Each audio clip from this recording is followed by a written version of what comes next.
ජනතාවට සහාය දෙමින් ජාතිය නැගූ රුහුණේ මිනි පහන වෙමින් මියගිය පියාගේ පියවර අනුව යමින් පොඩි පුතු පෙරට එයි ඔබ හැම පරදවමින්. ගිරිපාද ජනපදයේ ජනතාව අතරින් පුනර් උත්පත්තිය ලැබූ පර්සි මහින්ද්‍ර රාජපක්ෂ ශ්‍රී ලංකාවේ ලාබාලම මන්ත්‍රීවරයා ලෙස 1970 විවස්ථාදායකයට පිවිසියේය. 1970 ජාතික රාජ්‍ය සභාවේ රාජාසන කතාවට ස්තුති යෝජනාව කළ ඒ නවක මන්ත්‍රීවරයාගේ තරුණ හඬ තුළ පවා අධිරාජ්‍යවාදයට එරෙහිව නැගී සිටිමින් ග්‍රාමීය දිලිඳු ජනතාව වෙනුවෙන් පෙනී සිටීමේ අධිෂ්ඨානය කැප්ව තිබිණි. ඩී.එම්. රාජපක්ෂ, පීතෘ ඩී.ඒ. රාජපක්ෂ ආදීතමයන් විවස්ථාදායකයේදී නැගූ හඬද එයම විය. පුතු මහින්ද ඒ අතීත හඬේ ප්‍රතිරාවයයි. ගතිසුභා අතින් නම් තරුණ මහින්ද අම්මාට සමානය. යමක් තීන්දුව කරාම මේ වැඩේ කරනවා අම්මා. මොකදදී අතාරින්නේ නැහැ. නව යුගයක අරුණ සිනාසේ ගමින් ගමට සතුට උදාවේ. තරුණ මහින්දගේ ප්‍රගතිශීලී සිතිවිලි දළුලන්නට නව යුගයක් 70 පහළ විය. වගා සංග්‍රාමය ගම් දනව් පුරා පැතිරිණි. රැජිනගේ ආණ්ඩුව අහෝසිව ජනරජයක් ඇතිවිය. දේශීය කර්මාන්ත පුනරුදයකි. ව්‍යාපාරයෝ ජනසතු වෙති. නොබැඳි විදේශ ප්‍රතිපත්තියෙන් ලොවට යාවුණි. 70-77 විප්ලවයට මහින්ද ආකර්ෂණය විය. ඇත්තවසම ආකර්ෂණය වුණා. ඇති වුණේ පුදුමාකාර සන්තෝෂයක්. අපි ගොවි පොලක් හැදුවා. ඒක හැබැයි කරේ සමුපකාරය හරහා. එතකොට චිත්‍රපටි ශාලාවක් බෙලියත් චිත්‍රපටි ශාලාව දැන් නම් වහලා. ඇඟලුම් මේවත් ඒ කාලේ ප්‍රදේශයට විකුණන්න එකක් ආරම්භ කරා. මේ විදිහට අපි අපේ පුළුවන් මට්ටමින් ඒ ආසනවලත් ඒ වගේ යම් යම් ක්‍රියා කරා.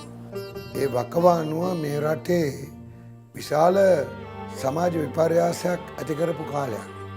මහින්ද මහතා අප අතරින් වඩාත් ඒ පිළිබඳව දැනීමක් හැඟීමක් අවදි කරගත්තු කෙනෙක් හැටියට ඔහු 1970 ඒ ඇතිවෙනු ආණ්ඩුවේ අනාගත දර්ශනයක් ඔහුගේ හිතේ මවාගෙන තමයි ඔහු හැමදාම ක්‍රියා කරන්නේ. මැතිනිය අනුර මහින්ද දෙපුතුන්ටම අම්මා වූ වැනිය. මැතිනී ඉතාම ආදරේ මහින්දට. මහින්දට එකක් දරුවෙකුට වගේ ආදරේ. මහින්ද අලුතෙන් මතුවෙච්ච අලුත් පරම්පරාවේ තාරුකාවක් වගේ මැතිනිය දැක්කේ. මුල අමතක නොකරන මහින්ද කිසි දිනක මැතිනිය හැර නොකියාය. කොල්වින්, එන්.එම්. ඉලංගරත්න ආදී වම් යුරේ ජේෂ්ඨ ඇමතිවරුන්ගේ ඇසුරත් මහින්ද විජේසේකරාදී ජේගුවරකාරයන්ගේ සමාගමයත් සමෝසමේ ලද මහින්ද ඒ එක ඉවුරකවත් නැංගුරම් ලෑවේ නැත. ඒ නිසාම ඔහු 2005 ජනාධිපති ධූරයට පත්වෙනකොට මේ රටේ ඔහු තුළ ගැබ්බ තිබුණා. මේ රටේ 56 ඉඳන් 70ට ආපු කාලය 70න් ඉදිරියට ගිය කාලය තවත් අධිරක් ඉදිරියට ගෙනියන. ඒ අනුව බැලුවොත් මේ රටේ අතිශයම ජනප්‍රිය දේශපාලන සමාජ ආර්ථික විපර්යාසයක් වෙනුවෙන් පෙනී හිටපු ඒ පිළිබඳව සංකේතාත්මක වෙච්ච නායකත්වයක් හැටියට මහින්ද රාජපක්ෂ මහතා බණ්ඩාරනායක මහතා සමග අපි සැසඳුවොත් එය සාධාරණයි. විද්‍යෝදය සරසවියේ සහකාර පුස්තකාලයාධිපතිව සිටිමින් සරසවි ශිෂ්‍යයාත් සති අන්තයේදී ගමේ තරුණයාත් සමග කල්ලි කැසුණු නිසා සමකාලීන තාරුණ්‍යයේ චින්තනය මහින්ද තුළට කාන්දු විය. එහෙත් 71 කැරැල්ල සාධාරණ ගැටලුවක් විසඳීමටගත් අසාධාරණ උත්සාහයක් බව වටහා ගන්නට තරම් මේ තරුණයාට විවහාරික ඥානයක් තිබිණි. ජේෂ්ඨයන් පවා අරලියගහ මැදුරේ මුළු ගැන්වී සිටියදී තරුණ මහින්ද ගමට ගියේය. මහින්දගේ වචනය නිසා ජීවිතය නිදහස් කරගත්ත උන් රැසකි. අවුරුදු 50ක දේශපාලන ජීවිතයක් තුළ කැරලි දෙකක් සායුද්ධයක් කරහා ගිය ගමනක් තිබේ. මම අත්අඩංගුවට පත් වුණාම 71 කැරැල්ලේ සැකකරුවෙක් හැටියට මහින්ද ඔළුවේ අත් දෙක ගහගත්තා. මහින්ද කිව්වලු මේක හරි පුදුම කතාවක්.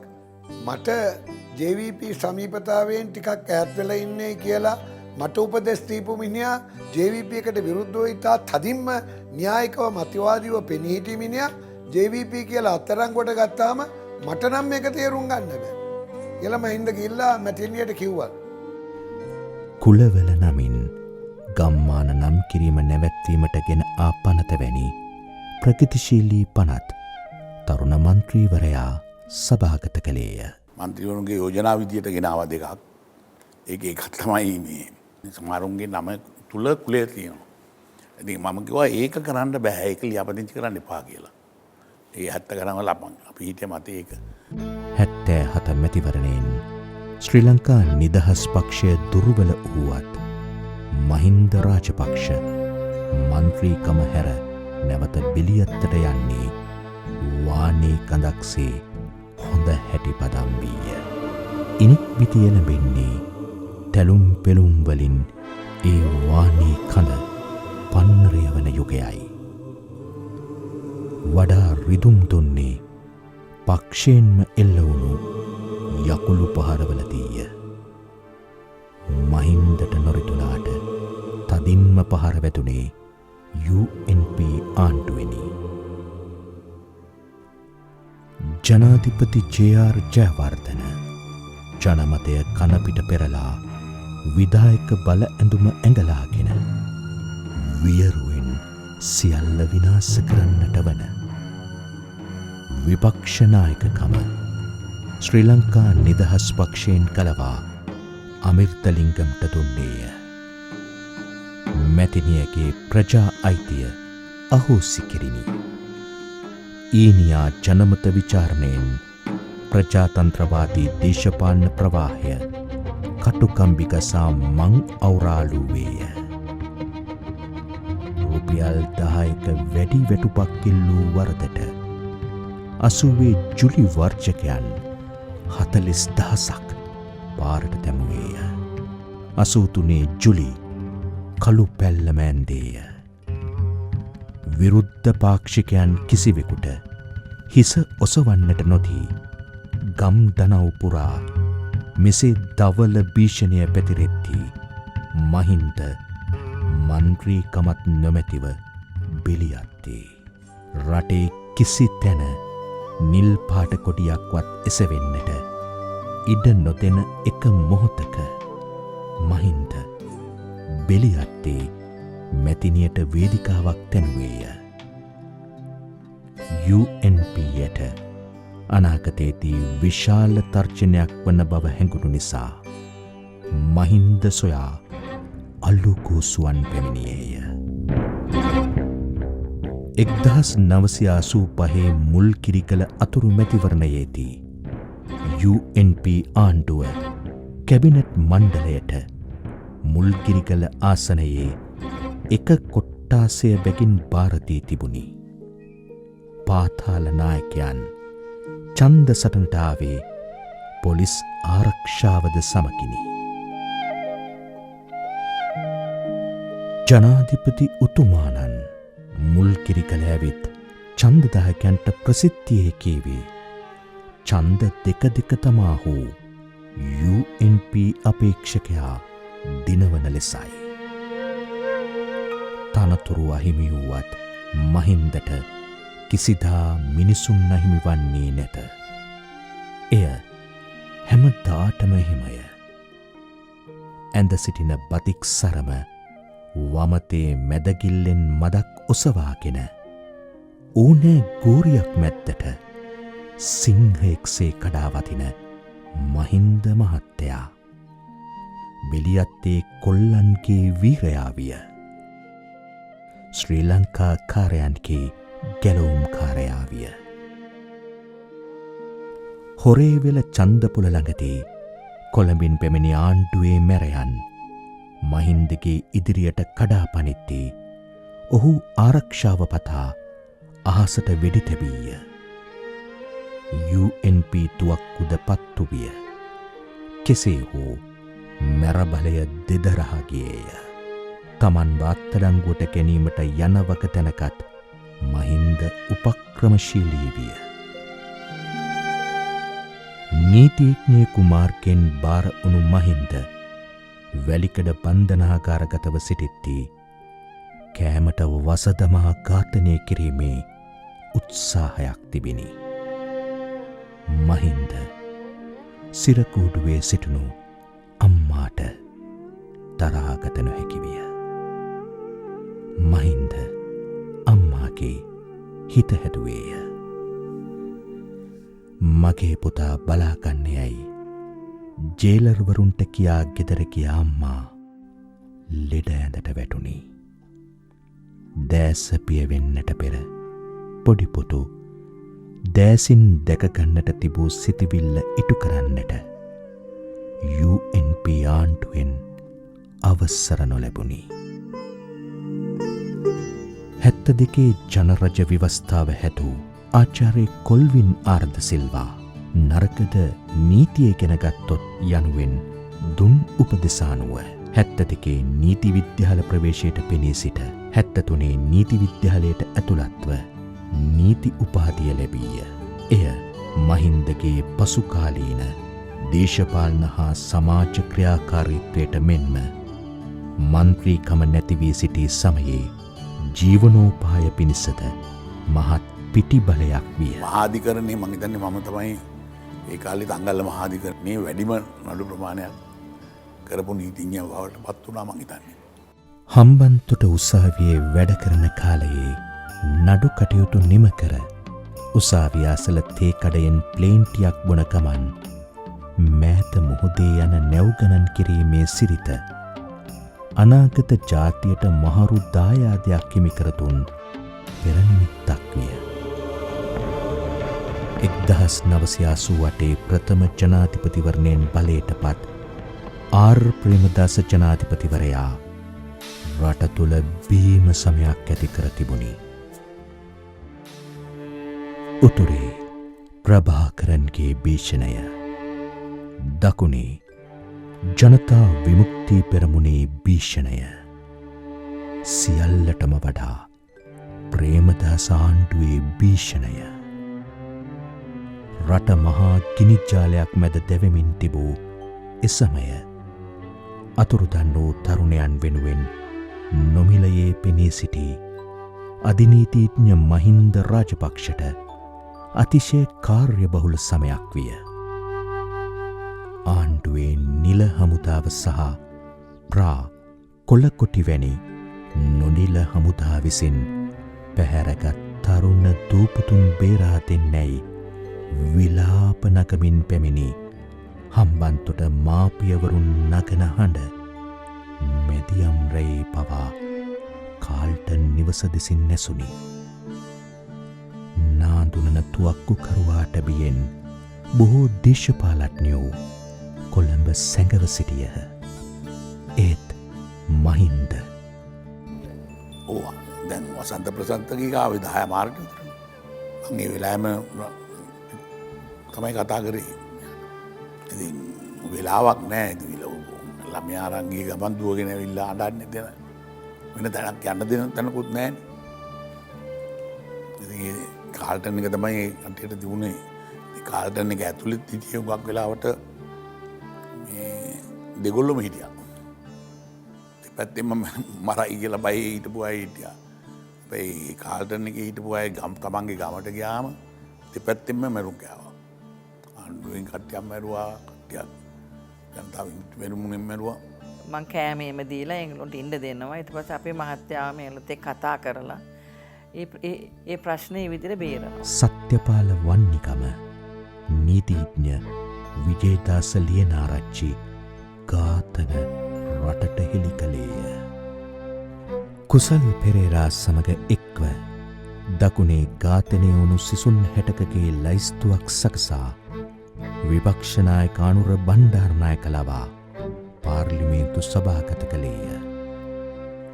බලන කඳුමුදුනේ සමූහ මිනීවලින් සොයාගත් තරුණ තරුණියන්ගේ ඇට කැබලි තම ජාතික ඇඳුමේ සඟවාගෙන ගොස් පාර්ලිමේන්තුවේ ප්‍රදර්ශනය කළේ ආණ්ඩු පක්ෂය වියරුකන් වමිනි. කඩුගන්නාවේදී මට තරුණයෙක් කිව්වා මේ කන්දේ හැරිලා යන්න තියෙනවා කන්ද මුදුනේ මලමිනි පුච්චනවා කියලා. තරුණයෝ මරපුවා. ළමයෙකුත් මරලා. ඉතින් අපි එතෙන්ට ගිහිල්ලා ඉක්මනට ඒතන තිබිච්ච ඇටකටු ටිකක් අරගෙන දාගෙන බෑග් එකේ ඒක හිමින් පාර්ලිමේන්තුව ඇතුළට ගෙනාවා. ගෙනල්ලා මම පාර්ලිමේන්තුවේදී ඉදිරිපත් කළා. මම ඉතින් පරීක්ෂණයකුත් කරා කොහොමද මම ඇටකටු ටික කොහොමද පාර්ලිමේන්තුව ඇතුළට ගෙනාවේ කියලා. මහින්ද රාජපක්ෂ කෙසේ හෝ නැවැත්විය යුතුය. මහින්ද රාජපක්ෂ 1988 කලවාන අතුරු මැතිවරණ ප්‍රචාරණ කටයුතුවලට ගොස් සිටියදී කාල්ටන් නිවසට වෙඩි වරුසාවක් සමග බෝම්බ ප්‍රහාරයක් එල්ල විය. මම සර්විස් කමාන්ඩර් කෙනෙක්ගේ දුවක්. මම බය නෑ බෝම්බ් සෙලටයි වෙඩි වෙලටයි. එතකොට අපේ පොඩි පුතා ලැබිලා නෑ. ලොකු පුතායි දෙවනි පුතා මාස 5ක් විතර ඇති. එක පාටම ලොකු සද්දයක් ආවම මේ පුතා නිකන් බය වුණා වගේ. දෙවනි පුතා නිකන් ඇස් පිල්ලම් ගගා ඇඬුවේ නෑ. ෂොක් එකක් වගේ ඒ වගේ එයා නිකන් හිටියා ඒ විදියට. ඊට පස්සේ මම වඩාගෙන ඇඬුවේම නෑ. ඊට පස්සේ ඇත්තටම පුතාට අවුරුදු 2ක් 3ක් විතර යනකම් ටිකක් කතා කරන්න අපහසු වුණා. පිය නොහඳුනන මහින්ද රාජපක්ෂ බිය කර නැවැත්විය නොහේ.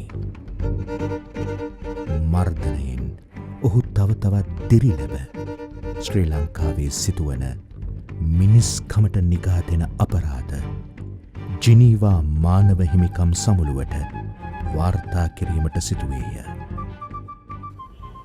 මම යනකොට නිලධාරිය පොලිස් නිලධාරිය ඇවිල්ලා හිටියා. මාව ණයත්තුවා. නාත්තලා බෑග් බලන්න ඕන කිව්වා. මම කිව්වා එහෙම බෑග් බලන්න දෙන්න බෑ කියලා. මම සිනමාව බණ්ඩාරනායක මැතිණිය මම කතා කරාම රෑ 12ට ආවා. දුරකථනයට ඇවිල්ලා මාත් එක මට කිව්වා මහින්දෝක පෙන්නන්න නැත්නම් ඔකට කුඩු දාලා අල්ලන්න පුළුවන් ළඟට වෙලා ඉන්න කියලා. ඒ වගේ හාදියෝ කියලා කිව්වා ඒකට. ඊට පස්සේ මම පෙන්නුවා. ඉතින් පෙන්නලා ඉතින් මේ බඩු කොහොම මේ කරනකොට මේ කට්ටිය මහා රාජධානියක් වගේ අල්ලගත්තා වගේ මාව අරගෙන ගියා. අරගෙන ගිහලා අත්අඩංගුවට ගන්නවා කියලා මාව අරන් ගියා ඔක්කොම. මම බෑග් එක ඇරියේ සෙනඟ මැද්දේ. මොකද නැත්තම් මේ අය මොනවද ආයිත් දන්නේ නැහැ. ඊට පස්සේ කාමරයකට අරන් ගිහිල්ලා පසුව මාව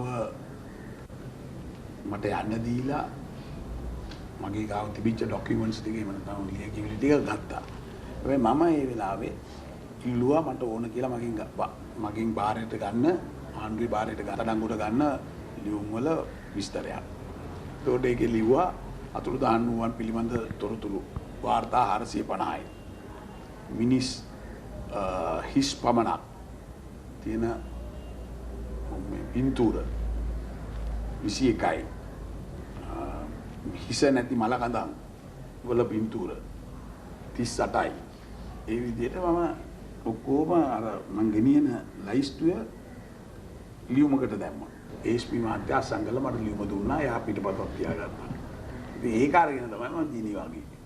මමත් මහින්දත් මේ පිළිබඳව විවිධ පියවරයන් ගත්ත භීෂණයට විරුද්ධ. JVP භීෂණයට විරුද්ධවත් රාජ්‍ය භීෂණයට විරුද්ධවත්. පක්ෂ නායකත්වය හෝ නොමැතිව නිකම්ම මන්ත්‍රීකම පමණක් හිමි මහින්ද රාජපක්ෂ පාදයාත්‍රාව සැලසුම් කරද්දී උදව් කළ අයට වඩා සිටියේ පසු පසට ඇත්ත පිරිසයි. කවුරු නැතත් මම තනියම හරි යනවා කියා පටන්ගත් පාදයාත්‍රාව විහාර මහාදේවී උද්‍යානය අසලින් ඇරඹී සැතපුම් 186ක මගකෙවා කතරකමට පැමිණියේ මගදි ගහනවා යයි UNP ආණ්ඩුව තර්ජනය කර තිබියදීය. මහින්ද ඒ හැටැක්ම 186ම පයින්ම ඇවිත්තේය.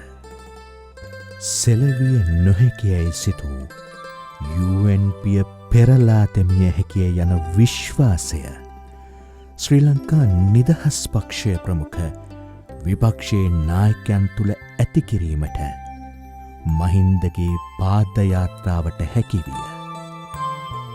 එනිසා ජනඝෝෂාව දියත් කළේය. මිනිස් දම්වැල තැනුවේය. දත් විච ආණ්ඩුව ප්‍රේමදාස ආණ්ඩුවට විරුද්ධව ඒ බලවේගය ගොඩනැගුවා අපි.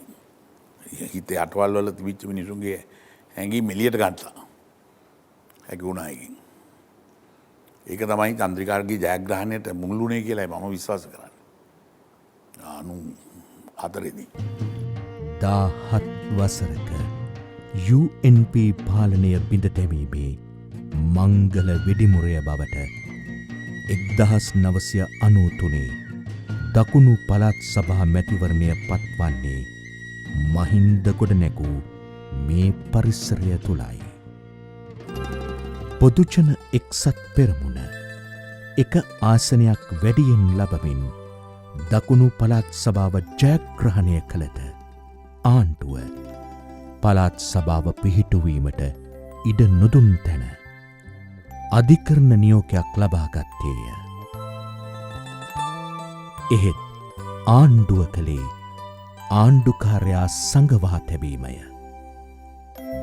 මහා ඇමතිවීමට සිටි අමරසිරි දොඩංගොඩලා මාතලේ සැඟවී සිටි ආණ්ඩුකාරවරයා සොයාගත්තේය.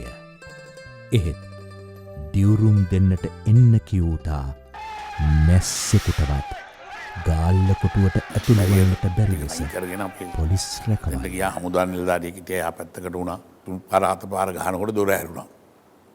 ඒකට ආණ්ඩුකාරතුමා හිටියා. අපි කිව්වා දැන් ඔබතුමා මේ අපිව මේක පිළිගන්න ඕන කියලා.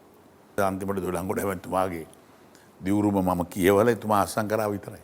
දකුණු පළාත් සභාව පිහිටුවීම නිසා ඇති වුණු රැල්ල නිම වුණේ බස්නාහිර පළාත් සභා මැතිවරණය සහ 1994 ජනාධිපතිවරණයද ජයග්‍රහණය කරවමින් චන්ද්‍රිකා බණ්ඩාරනායක ශ්‍රී ලංකාවේ ප්‍රථම විධායක ජනාධිපතිනිය බවට පත් කරවමිනි.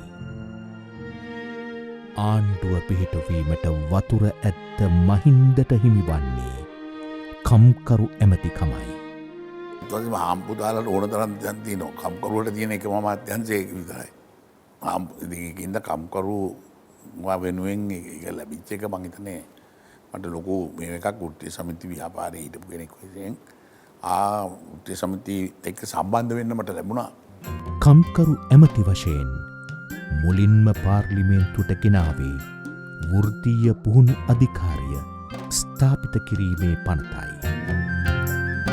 71 සහ 89 තරුණ නැගිටීමට හේතු හඳුනාගත් මහින්දගේ එක් විසඳුමකි එය.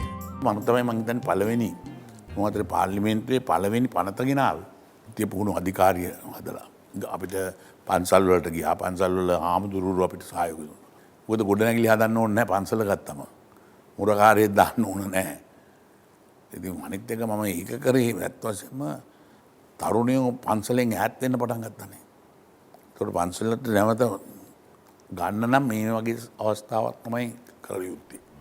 විවෘත්ත ආර්ථිකයට මානුෂික මුහුණුවරක් දීමට පැමිණි ආණ්ඩුව ජාතික සම්පත් විකුණා දැමීමට සැරසෙනු තුටු මහින්ද තමා යටතේ තිබූ සේවක අර්ථසාධක අරමුදලේ මුදල් ආයෝජනය කර ලුණු සංස්ථාව නැවත රජය සතු කරගත්තේය. විකුණා දැමීමට ගිය ජනතා වතු සංවර්ධන මණ්ඩලයට අයත් වතු මිලට ගත්තේය. මහින්ද මේ විප්ලවය ආණ්ඩුව ඇතුලේ සිටම දියත් කළේ තමන්ගේ බෙල්ල කැපෙනු ඇතැයි නොදෙන නොවේ. එහෙත් මහින්දට වැදගත් වුණේ තමාහු තනතුර නොවේ රට හා ජනතාවයි. බැසිල් රාජපක්ෂ මේ කටයුතුවලදී තිරය පිටුපස සිට මහින්දට උදව් කළේය. මහින්ද නොසැලී දීවර ඇමතිකම භාරගෙන දියවර ගම්මාන හැදුවේය. සාගර විශ්වවිද්‍යාලයක් හැදුවේය. වෙරළාරක්ෂක බලකායක් හැදුවේය. මහින්ද යන ගමන නතර නොවන බව පෙනී කිය නිසා ඊළඟට පැමිණි යෝජනාව වූයේ 2000 දකුණු පළාත් සභා මහ ඇමති ධූරයට නම් කිරීමයි. මහින්ද 2005 ජනාධිපතිවරණ අපේක්ෂකයා ලෙස නම් කරන තෙක් මතු නොව ජනාධිපතිවරණය ජයගන්නා තෙක්ම පක්ෂ නායකත්වයේ කෙනෙහිලිකම්වලට ලක් වූවද ඔහු කිසි විට ශ්‍රී ලංකා නිදහස් පක්ෂයට හානිවන ලෙස කිසිවක් නොකීවේය නොකළේය. රට මහින්ද ඉල්ලා සිටියේය. ජනතාව මහින්ද වටා ආරෝපණය විය. ශ්‍රී රෝහණ ජනරංජන ගෞරව නාමය මහින්ද රාජපක්ෂට හිමිවීම එයට එක් නිදසුනකි. කලාකරුවන්ට මහින්ද රාජපක්ෂ තුළ පවතින්නේ දැඩි හෘදයාන්කම බවකි. මහින්ද ඔවුනට රසවතෙක් පමණක් නොව සමවතෙක්ද වේ. ඒ ආචාර්ය ගාමිණී ෆොන්සේකා අධ්‍යක්ෂණය කළ නොමියන මිනිසුන් චිත්‍රපටයේ ජනරාල්වරයෙකුගේ චරිතය ඇතුළු භූමිකා කිහිපයක රඟපෑම නිසයි. ඔහු තෙවරක් මන්ත්‍රී ධූරය දැරුවේය. තෙවැනිවර මන්ත්‍රී ධූරය දරන්නේ ජනාධිපතිවරණයකින් පරාජය ලත් තැනේදීය.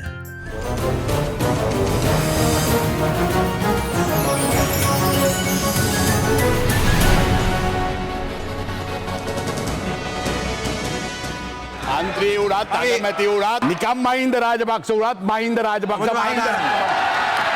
මම මේක ඉඳලා තියෙනවා. ජනාධිපතිකම් කරලා තියෙනවා. අගමැතිකම් කරලා තියෙනවා. මේ අගමැතිකම කියන එක ලොකුවක් නෙවෙයි. ඔහු දෙවරක් විපක්ෂනායක ධූරය දැරුවේය. ඔහු විපක්ෂනායක ධූරය දැරූ හැම විටම ඉතා කෙටි කලකින් ආණ්ඩුව බිඳ දමන්නේය. ඔහු අගමැතිකම තෙවරක් දැරුවේය. ඒ හැම විටකම රට විශාල ඉදිරි ගමනකට මුල පුරන්නේය. මම ඈත රුහුණේ ඉපදුණු බව ඇත්ත. ගෙන්දගම් පොළොවට වඩා ගිරුවායට මං ආස කරන එකත් ඇත්ත. හැබැයි මම මේ මුළු රටටම ආදරේ. උතුරේ වුණත් නැගෙනහිර වුණත් කන්ද උඩරට වුණත් දකුණේ වුණත් මේ හැමතැනම ජීවත් වන්නේ මිනිස්සු.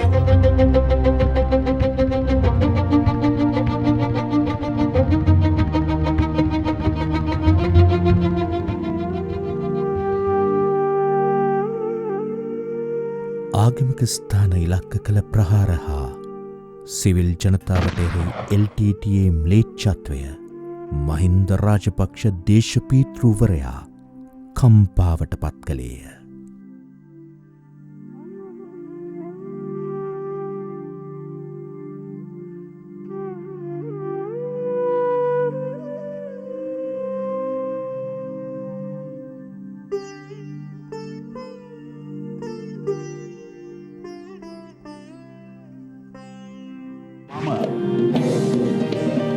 මට වඩා මගේ රටට ආදරේ.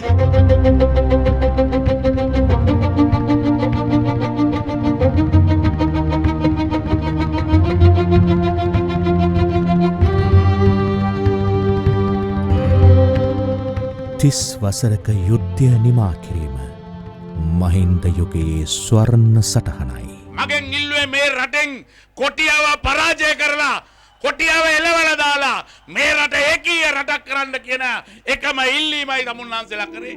අපි ඒ වැඩේ කරා. මේ මානුෂීය මෙහෙයුමෙන් පවක් වී නම් ඒ මාපිට ඒවා පිනක් වී නම් අන් හැමට වේවායි දළදා සමිඳුන් අභිමුව ප්‍රතිඥා දෙන්නට තරම් මහින්ද රාජපක්ෂ නම් නායකයා බැහැපත් වීය.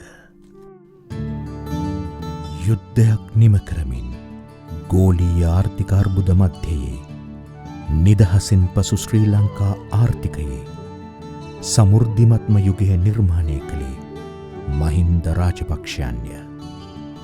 2015 ජනවාරි 8 වෙනිදායින් පසු එළඹි ශුෂ්ක සමයේදී පවා මහින්ද රාජපක්ෂ නායකත්වය නම් මේ යයි පෙන්වා දුනි. මේ අපේ මාතෘභූමිය පුරා 30 වසරක් ලේ දහරා ගලා ගියා. මේ රට එක්සේසත් කළ 2009 මැයි 19 වෙනිදා මට ඉතාම හොඳින් මතකයි. එදා මුළු රටම ජාතික දදය දරාගෙන මරණයෙන් නිදහස් වීමේ සතුට සැමක. එහෙත් එදා ඒ දජ දැරුවත් අතරින් බොහෝවත් අද මා කළ කාර්යයට එරෙහිව එසිබී තිබෙනවා. ඒ ඔබගේ තීරණය නම් මට හිසලම. ප්‍රතිඵල එනකොට සර් කිව්වා දැන් අපි යමු ශිරන්ති මේ කියලා කිව්වා. ඊට පස්සේ මම කිව්වා ඇයි නෑ මේම වෙලා මම කිව්වා කමක් නෑ. ඒ නිසා වෙනදා වගේ ඉන්න කිව්වා. පුතාලටත් කිව්වා වෙනදා වගේ වැඩ කරන්න. ඔයාලා ඉගෙනගෙන තියෙනවා. ඔයාලා ක්වොලිෆයිඩ් වෙලා හොඳට ක්වොලිෆයිඩ් ඉස්සරහට යමු. ඒ වචනේ තමයි මම මගේ මුළු ෆැමිලි එකටම කිව්වේ.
මහින්ද රාජපක්ෂ ස්වකීය 50 වසරක දේශපාලන දිවිය තුළ දෙවරක් ජනාධිපති ධූරය දැරුවේය.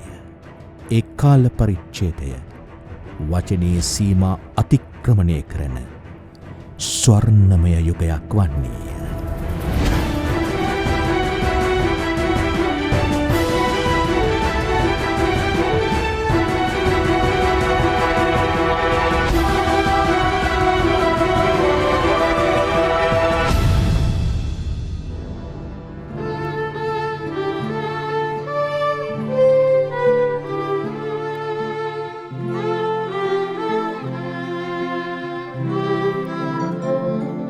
පුද්ගල නාමයක් නොව මහින්ද රාජපක්ෂ යනු බලවේගයකි.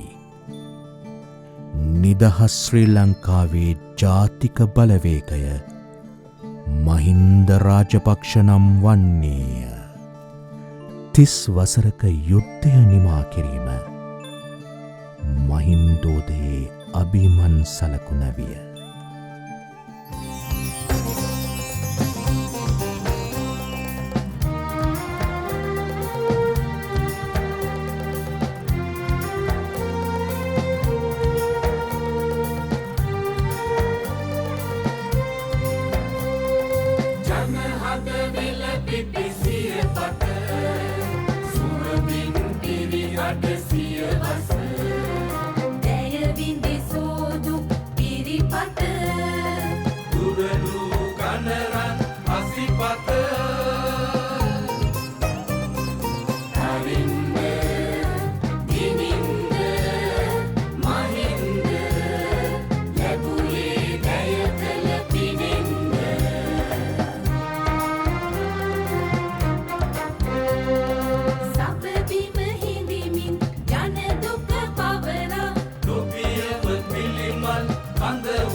Durelukan nerang asipata